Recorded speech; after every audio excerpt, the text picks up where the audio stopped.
प्रीति और विक्रांत भागते भागते सड़क तक आ गए, पर भानु और उसके आदमी अभी भी उनका पीछा कर रहे थे। विक्रांत ने सड़क पर पहुंचते ही लिफ्ट लेने का सोचा, तभी उसे एक गाड़ी आती हुई नजर आई। उसने हाथ दिखाकर गाड़ी से लिफ्ट लेने की कोशिश की। गाड़ी आकर उसके सामने रुकी, पर विक्रांत और प्रीति कुछ समझ पाते उसके पहले ही गाड़ी चलाने वाले ने विक्रांत पर गोली चला दी, जो विक्रांत की बांह को छूकर निकल गई। भाई साहब, प्रीति ने जोर से चीखते हुए विक्रांत को संभाला और रोने लगी। भाई साहब, कुछ नहीं होगा आपको, मैं अभी आपको हॉस्पिटल लेकर जाऊंगी, कुछ नहीं होगा आपको। विक्रांत उसके चेहरे को छूकर बोला, नहीं प्रीति, तू भाग यहाँ से, भाग। प्रीति रोते हुए बोली, नहीं भाई साहब, मैं आपको छोड़कर कहीं नहीं जाऊंगी। तभी भानु ने आकर उसका हाथ पकड़ा और गुस्से में बोला, हमारी इजाजत के बिना अब आप कहीं जा भी नहीं सकती है। अब तो आपसे शादी करना हमारी जिद बन गई है, इसलिए शादी तो आपको हमसे करनी पड़ेगी। आपका पूरा परिवार हमारे हाथ लग चुका है प्रीति। अगर आप अपने परिवार और अपने भाई साहब की जान बचाना चाहती है तो हमारे साथ चलिए और चलकर हमसे शादी कर लीजिए, हम सब ठीक कर देंगे। सिर्फ आपको सजा मिलेगी, पर बाकी सबको हम माफ कर देंगे। विक्रांत खुद को संभाल कर उठने की कोशिश करते हुए बोला, नहीं प्रीति, इसकी बातों में मत आना, ये कुछ नहीं कर सकता है, तू भाग यहाँ से। भानु मुस्कुराते हुए बोला, अच्छा, हम कुछ नहीं कर सकते। जग्गू, विक्रांत साहब और इनकी बहन को जरा वो वीडियो दिखाओ। जग्गू ने मुस्कुराते हुए अपने फोन से वीडियो निकाला और प्रीति को दिखाया। उसे वीडियो में एक झोपड़ी नजर आ रही थी और झोपड़ी का दरवाजा खुलते ही उसे उसके बाबा सा, माँ, ताईजी, पारो और वीर रस्सियों से बंधे हुए नजर आए। वीडियो देखकर प्रीति हक्की बक्की रह गई। उसने नफरत भरी नजरों से भानु की ओर देखा और बोली, घटिया इंसान तो आप पहले से ही थे, पर आप इस हद तक गिर जाएंगे ये मैंने कभी नहीं सोचा था। आज मुझे अफसोस हो रहा है कि मैंने उस रोज आपको थप्पड़ क्यों मारा। मुझे तो आपको उसी दिन गोली मार देनी चाहिए थी। इतना सुनते ही भानु गुस्से में उसके बाल पकड़कर बोले, अब तो आपको अपनी सारी जिंदगी इस घटिया इंसान के साथ ही बितानी है प्रीति, फिर चाहे आप अपने कितने भी हाथ पैर क्यों ना मार ले। इसलिए अब आप हमारी बात ध्यान से सुनिए। अगर आपने हमसे शादी नहीं की तो ये जो झोपड़ी आपको फोन में नजर आ रही है ना, इसमें हमारे एक इशारे पर आग लगा दी जाएगी और आपका पूरा परिवार जिंदा ही जल जाएगा। और ये जो आपके भाई साहब यहाँ जख्मी पड़े हैं, एक गोली इनके सीने में मार दी जाएगी और इन्हें इनकी जिंदगी से आजाद कर दिया जाएगा। और हाँ, आपका वो जो आशिक है सुमेर, वो भी हमारे कब्जे में ही है। अब उसके साथ हम क्या करेंगे वो आपको बताने की जरूरत तो नहीं है ना। भानु ने इतना कहा ही था कि तभी विक्रांत बेहोश होकर जमीन पर जा गिरा। भानु के चेहरे पर मुस्कुराहट आ गई और उसने अपने आदमियों को इशारा किया। उसके आदमियों ने उसे उठाकर अपनी गाड़ी में डाल लिया। भानु ने प्रीति का हाथ पकड़कर उसे जबरदस्ती अपनी गाड़ी में बैठाया और कुछ ही घंटों में उसे लेकर अपनी हवेली आ गए। प्रीति चाहकर भी कुछ नहीं बोल पाई। गाड़ी की आवाज सुनकर भानु की माँ तुरंत अपने कमरे से बाहर आ गई। वो अपनी हवेली में आते ही अपनी माँ से बोला, माँ सा, इन्हें लेकर जाइए और दुल्हन बनाकर ले आइए, क्योंकि शादी तो आज ही होगी। सुमित्रा उसे समझाते हुए बोली, भानु बेटा, हमारी बात मानिए, ये जो भी आप कर रहे हैं वो गलत है। जोर जबरदस्ती से शादी जैसा रिश्ता नहीं जोड़ा जाता है। भानु ने गुस्से में पूछा, आपसे किसने कहा मासा कि हम इनसे शादी करके इनके साथ कोई रिश्ता जोड़ने वाले हैं? शादी के बाद ये इस घर की नौकरानी होगी। हमें तो बस इनका घमंड तोड़ना है, इनसे उस थप्पड़ का बदला लेना है जो इन्होंने हमें मारा था, और उसके लिए आज रात के लिए तो हमें इन्हें अपनी बीवी बनाना ही होगा, तभी तो ये हमारे पैरों पर आएगी। आप इसे दुल्हन बनाकर ले आइए। सुमित्रा कुछ नहीं बोल पाई और चुपचाप प्रीति को वहां से ले गई। भानु वही सोफे पर बैठकर शराब पीने लगा। तभी जग्गू ने आकर पूछा, ठाकुर साहब, विक्रांत का क्या करना है? भानु एक घूंट पीकर बोला, गोली उसकी बांह को छूकर निकली थी, इसलिए वो मरेगा नहीं। उसे उठाकर किसी पहाड़ी से नीचे फेंक दो ताकि पुलिस को हम पर शक ना हो। ठीक है ठाकुर साहब। इतना कहकर जग्गू चला गया और ठाकुर साहब फिर से शराब पीने लगे। उनके सामने पंडित जी बैठे शादी का हवन कुंड तैयार कर रहे थे। भानु ने शराब के गिलास की ओर देखा और फिर तीखी सी मुस्कुराहट के साथ बोले, हमें धोखा देकर आपने एक और गलती कर दी प्रीति, इसलिए अब हम आपसे हर उस इंसान को दूर कर देंगे जो आपका मददगार है। विक्रांत के खत्म होते ही आपका परिवार भी खत्म हो जाएगा और फिर वो सुमेर भी। उसके बाद आपके पास इस हवेली में पड़े रहने के अलावा कोई और रास्ता नहीं होगा। इतना कहकर भानु मुस्कुराने लगा। दूसरी ओर भानु की माँ की एक नौकरानी प्रीति को तैयार कर रही थी। प्रीति बिना कुछ कहे एकटक खुद को आईने में देख रही थी। उसके तैयार होते ही सुमित्रा उसे लेकर बाहर आई।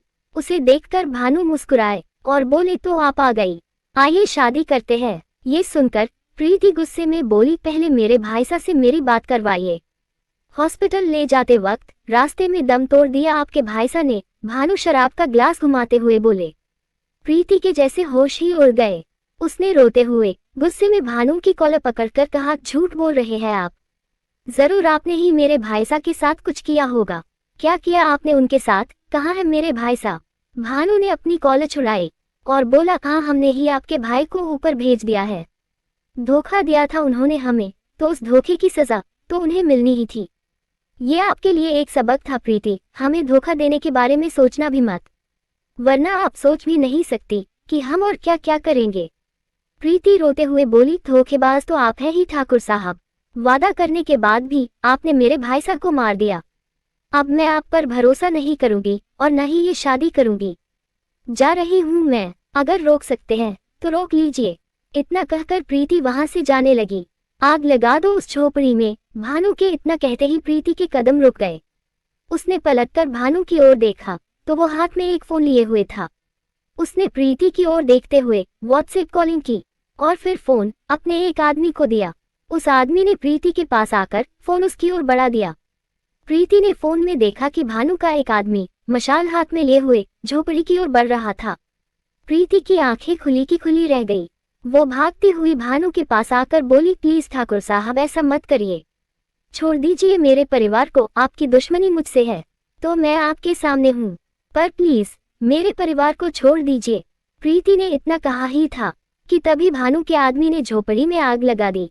झोपड़ी में आग लगता देख प्रीति जोर से चीखी, बाबा सा माँ। वो भानु के पैरों में बैठकर बोली, प्लीज ठाकुर साहब अपने आदमियों से कहिए कि वो मेरे परिवार को बचा ले।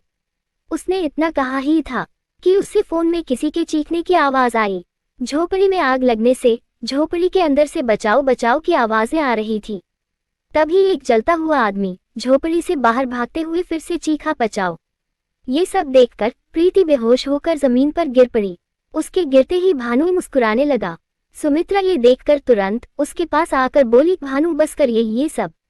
आप जो कुछ भी कर रहे हैं ना, वो बहुत गलत है बेटा। आप खुद को मुश्किलों में फंसा रहे हैं। एक लड़की के लिए आपने बेगुनाह लोगों की जान ले ली है। भगवान आपको आपकी इस गलती के लिए कभी माफ नहीं करेंगे। भानु गुस्से में चीखा, आप हमारी माँ है या हमारी दुश्मन? आप हमारी खुशी से खुश नहीं हो सकती क्या? इतनी मुश्किलों से हम इस लड़की को यहाँ तक लाने में कामयाब हो पाए हैं और आप हमारी खुशी में खुश होने की बजाय हमें भगवान का डर दिखा रही है। सुमित्रा ने रोते हुए प्रीति को उठाया और बोली, माँ हूँ इसलिए समझा रही हूँ। सीता जी पर बुरी नजर डालने वाले रावण को भगवान राम ने अपने हाथों से मारा था और द्रौपदी का चीरहरण करने वाले भी जिंदा नहीं बच पाए थे, तो आप कैसे बच पाएंगे? जाने दीजिए इस लड़की को, वरना ये लड़की भी आपका काल बन जाएगी। उनकी बातें सुनकर भानु का चेहरा गुस्से में लाल हो गया।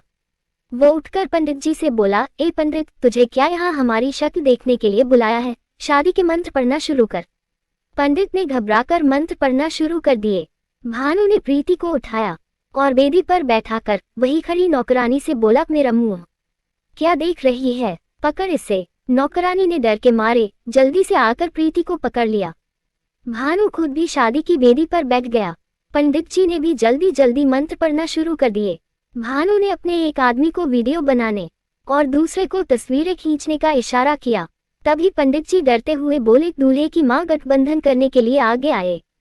भानु ने गुस्से में अपनी मां को घूरा तो वो ना चाहते हुए भी आगे आई और उन्होंने दोनों का गठबंधन कर दिया। पंडित जी के कहे अनुसार भानु ने प्रीति की मांग में सिंदूर भरकर उसे मंगलसूत्र पहनाया। फिर जब पंडित जी ने फेरे लेने को कहा तो भानु ने प्रीति को पकड़कर एक फेरा लिया और फिर पंडित जी से बोला, बस हो गई शादी। पंडित जी और सुमित्रा उसे हैरानी से देखने लगे। तभी वो माखन की ओर देखकर बोला, माखन इसे इसकी दक्षिणा दो और विदा करो यहाँ से। और हाँ, इसे अच्छे से समझा देना कि इसे हवेली से बाहर जाकर लोगों को क्या बताना है। जी हुकुम। इतना कहकर माखन ने पंडित जी के कंधे पर हाथ रखा और उसे वहां से ले गया। उसके जाते ही भानु ने प्रीति को अपनी गोद में उठाया और अपने कमरे की ओर बढ़ने लगा। ये सब देखकर सुमित्रा बहुत परेशान थी। उसे समझ नहीं आ रहा था कि वो क्या करे। भानु ने प्रीति को बेड पर लेटाया और कमरे का दरवाजा अंदर से बंद कर लिया। वो नशे में प्रीति की ओर बढ़ने लगा। उसके पास पहुंचते ही वो मुस्कुराया और उसके चेहरे को छूने लगा, पर उसने जैसे ही प्रीति के गाल को छुआ तो प्रीति को होश आ गया और वो घबराकर उठ बैठी। ये आप क्या कर रहे हैं? उसने पीछे हटते हुए पूछा। भानु मुस्कुराते हुए बोला, शादी हो गई है तो सुहागरात भी तो होगी ना। प्रीति की आंखें खुली की खुली रह गई। भानु ने फिर से उसे छूना चाहा, लेकिन प्रीति ने गुस्से में उसे धक्का मार दिया तो वो जमीन पर जा गिरा। प्रीति उठकर दरवाजा खोलने लगी, पर तभी भानु ने दौड़कर उसे पकड़ लिया। तभी प्रीति का हाथ टेबल पर रखे एक फ्लावर पॉट पर पड़ा। उसने उसे उठाया और पूरी ताकत से भानु के सिर पर दे मारा। भानु सिर पकड़कर लड़खड़ाने लगा। तभी प्रीति ने फिर से उसके मुंह पर फ्लावर पॉट मार दिया। भानु के सिर और चेहरे से खून बहने लगा। उसने खुद को संभालकर प्रीति को पकड़ना चाहा, पर प्रीति ने फिर से उसके सिर पर वार कर दिया। इस बार भानु जोर से चीखा और जमीन पर जा गिरा। उसकी चीख नीचे सबको सुनाई दी। अपने कमरे में परेशान बैठी सुमित्रा भी उसकी चीख सुनकर उठ खड़ी हुई। प्रीति ने दरवाजा खोला और वहां से भागने लगी। वो सुमित्रा के कमरे के सामने से भाग ही रही थी कि तभी सुमित्रा ने उसका हाथ पकड़ लिया। उसने प्रीति को अपने कमरे में खींचा और फिर अंदर से दरवाजा बंद कर लिया।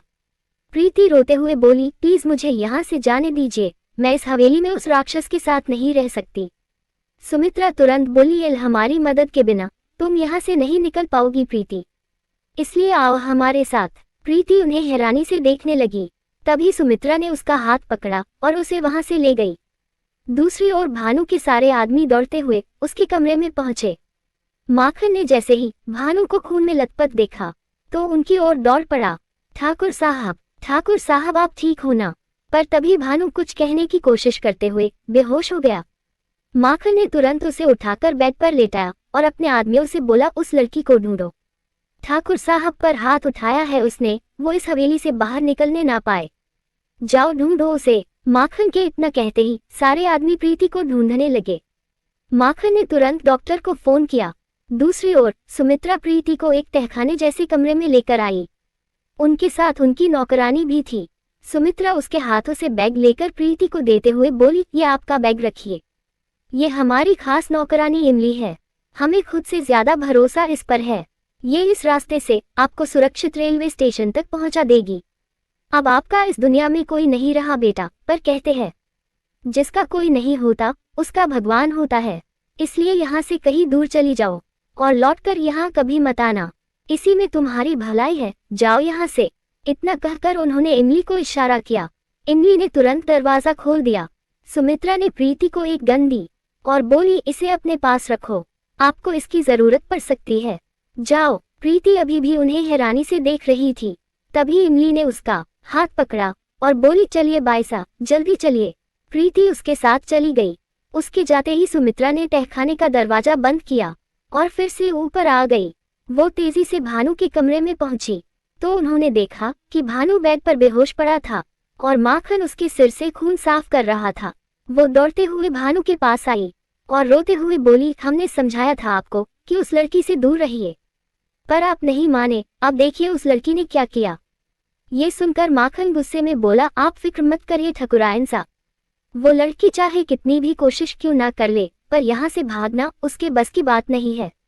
और आप ठाकुर साहब की चिंता भी मत करिए, डॉक्टर को फोन कर दिया है मैंने, वो बस अभी आते ही होंगे। सुमित्रा मन ही मन बोली, शुक्र है ठाकुर जी जो हमने उस लड़की को इस हवेली से भगा दिया, वरना आज तो सिर्फ उस लड़की ने हमारे बेटे का सिर फोड़ा था, कल वो हमारे बेटे की मौत का कारण बन जाती। पास खड़ा माखन फिर से डॉक्टर को फोन करने लगा। सुमित्रा ने खुद को संभाला और बोली, मैं हल्दी लेकर आती हूँ, उसे लगाने से खून बहना बंद हो जाएगा। इतना कहकर वो किचन में चली गई। उसके जाते ही भानु को होश आने लगा। उसने अपना सिर पकड़ा और दर्द से कहराते हुए उठकर बैठने लगा। माखन उसे संभालते हुए बोला, आप लेटे रहिए ठाकुर साहब, आपको आराम की जरूरत है। भानु अपना सिर पकड़े उठकर बैठे और उन्होंने इधर उधर देखते हुए पूछा, वो लड़की कहाँ है? माखन ने परेशान होकर जवाब दिया, हमारे आदमी ढूंढ रहे हैं उसे ठाकुर साहब। ये सुनकर भानु को बहुत गुस्सा आया और वो बेड से उठते हुए बोला, वो लड़की अगर इस हवेली से भागने में कामयाब हो गई तो मैं तुम सबको गोली मार दूंगा, समझे।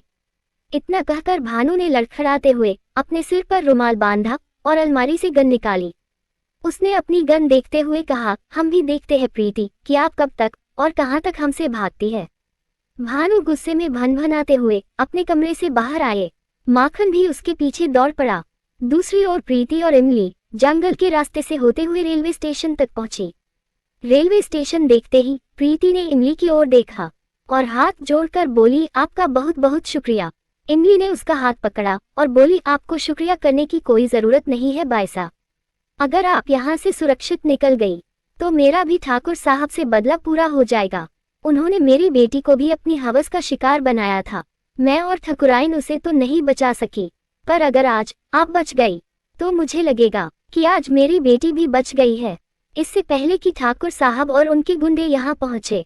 आप जाइए यहाँ से, चली जाइए। इमली की बातें सुनकर प्रीति की आंखों से आंसू बहने लगे। उसने इमली को गले लगाया तो इमली फिर से बोली, जाओ बेटा और बचाओ खुद को। तुम्हारे माता पिता जब तुम्हें सुरक्षित देखेंगे तो शायद उनकी आत्मा को शांति मिले। जाओ। अपने माता पिता के बारे में सोचकर प्रीति की आंखों से आंसू बहने लगे। उसे रोता देख इमली फिर से बोली, जाओ बेटा। प्रीति रोते हुए रेलवे स्टेशन की ओर बढ़ने लगी। उसे अंदर जाते देख इमली वहां से चली गई। प्रीति जैसे ही टिकट काउंटर पर पहुंची तो उसकी नजर भानु के गुंडों पर पड़ी। जग्गू ने भी उसे देख लिया। ये देखकर प्रीति फिर से बाहर की ओर भागी। वो जैसे ही स्टेशन से बाहर आई तो भानु ने उसके सामने अपनी जीप रोक दी। उसे देखते ही प्रीति ने दौड़ लगा दी। भानु अपनी जीप से निकलकर उसके पीछे भागा। भागते भागते प्रीति एक पत्थर से टकराकर गिरने लगी। तभी भानु ने आकर उसे पकड़ लिया और उसे अपने करीब लाकर बोला, हम पर हमला करके भागना मुश्किल ही नहीं, नामुमकिन है तुम्हारे लिए। तभी अचानक गोली चलने की आवाज आई। भानु ने अपने पेट की ओर देखा तो प्रीति ने उसे गोली मार दी थी। भानु ने फिर से प्रीति की ओर देखा और लड़खड़ाते हुए जमीन पर गिर गया। प्रीति गुस्से में बोली, ये सजा है मुझसे मेरे परिवार को दूर करने की। तभी प्रीति की नजर भानु के गुंडों पर पड़ी। उन्हें अपनी ओर आते देख प्रीति वहां से भाग गई और दौड़कर चलती हुई ट्रेन में चढ़ गई। लेखिका कविता वर्मा।